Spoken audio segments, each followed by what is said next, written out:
Think about all the concepts you've learned, that you've read, that you've heard about, that you never applied. This is how I view OKRs, or Objective and Key Results. Hi, I'm Peter Nichol, Data Science CIO. For the next 30 days, I'm going to bring a 2 or 3 minute idea to everybody in my LinkedIn community. Today, we're going to talk about OKRs.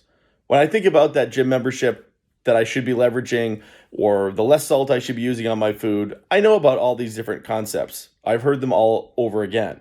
Similarly, when we think about business, we've heard a lot of these concepts. Very few ideas are net nouveau that you've never ever heard of. One idea is OKRs. Andy Grove came up with the idea and matured it from Drucker's Management by Objectives. He originally thought it would be IMBO, for Intel Management by Objectives, but later renamed it Objective and Key Results. The idea between an objective key results, which is timely now that we're approaching the end of the first quarter of the fiscal year, is to make sure you connect leadership to the folks that are doing the work. I will objective be measured by my key results.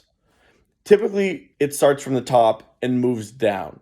And the idea is that everything that the team is working on is linked to the strategic objectives and the goals of the organization.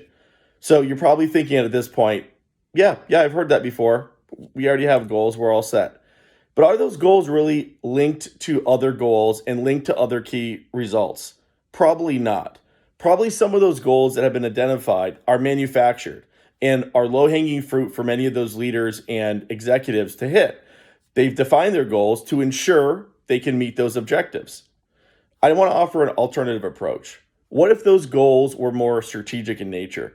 Instead of how many different divisions were launched or how many lines of code were written, they were goals that only could be accomplished through team events.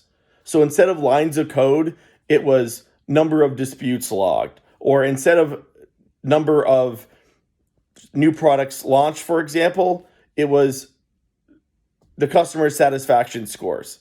Those leaders don't directly influence that, but they contribute. These types of ideas help ensure that the company's connected from the top to the bottom and that strategy connects to execution. Hi, I'm Peter Nichol, Data Science CIO. Hope you found this useful.